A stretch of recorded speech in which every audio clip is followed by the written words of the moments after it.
So we're going to talk about review writing, which is part of paper 2, and it is exercise number 6 of English as a second language.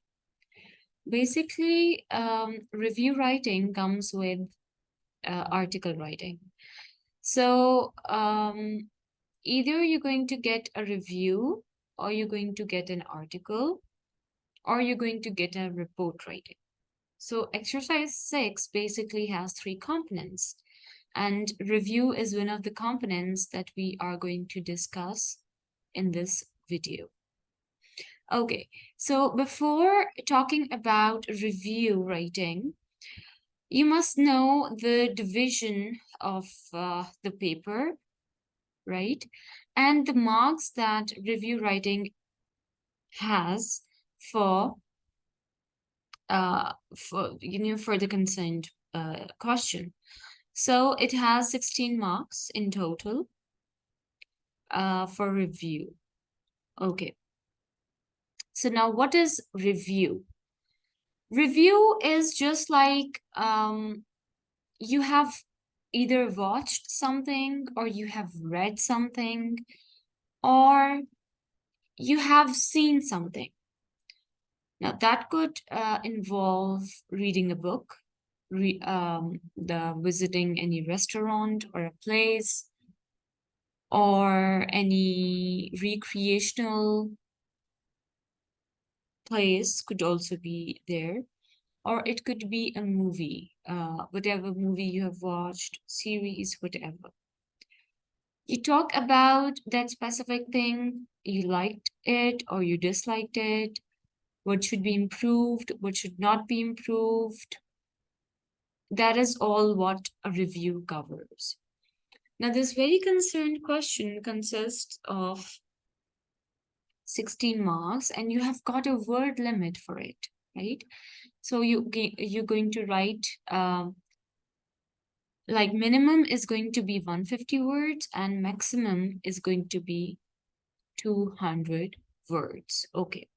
So now there is also a format for writing a review, right? Now what's that? Okay.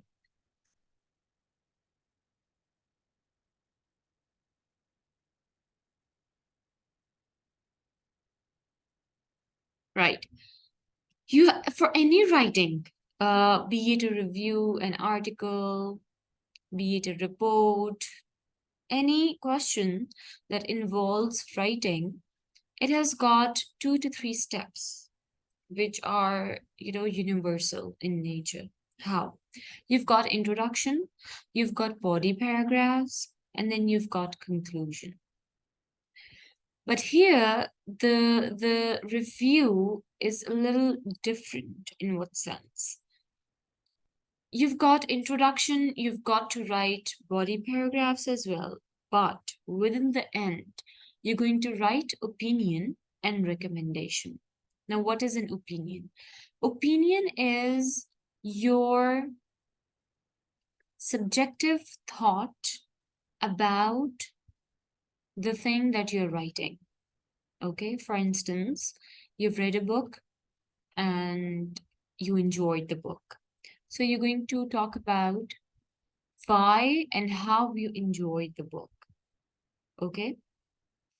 And if you have not liked it or enjoyed it, you can talk about that in a similar manner. That is opinion. So opinions are always subjective. Okay? It is based on your own thoughts, liking, disliking, experiences, etc. Okay? And then after that, you've got recommendation. Recommendation is whether you would want the audience or your fellows to try it, test it, read it, watch it, or visit it. And you also have to consider the fact that who you are recommending it to. For instance, if you have read Diary of a Wimpy Kid, okay, which is quite a famous, you can say, piece of fiction among teenagers. If you have enjoyed it, if you liked it, so are you going to recommend it to your friends or to your fellows or to your class fellows or people from your age? Okay. So this is very important to mention whosoever you're recommending it to and why.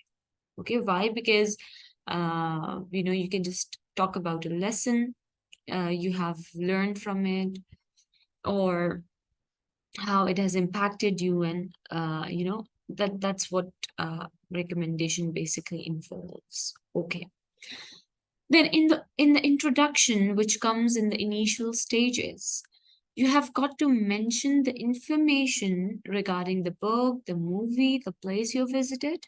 Okay, the full-fledged a biopsy, you can say, about whatever you're going to review on. Fine. For instance, people review on products, right? So it's important to mention the company, the producers, the sellers, and stuff like that. Okay. But if that is the case with the book, you've got to mention the title, the author's name, and the setting of the story. Now, the setting of the story involves the place where the story has taken place, the time, okay? But mainly it consists of the place. Now, the place could be described in a sense that if it's a house, you need to mention where the house is located, and you also need to describe the setting of the story as well.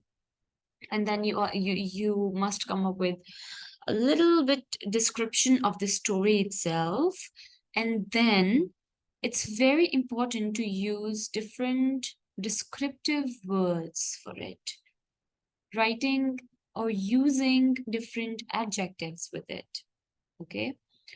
For instance, words that are describing a place. For example, it's a house. You can say a gigantic house, messy house, beautiful house, well-maintained house, or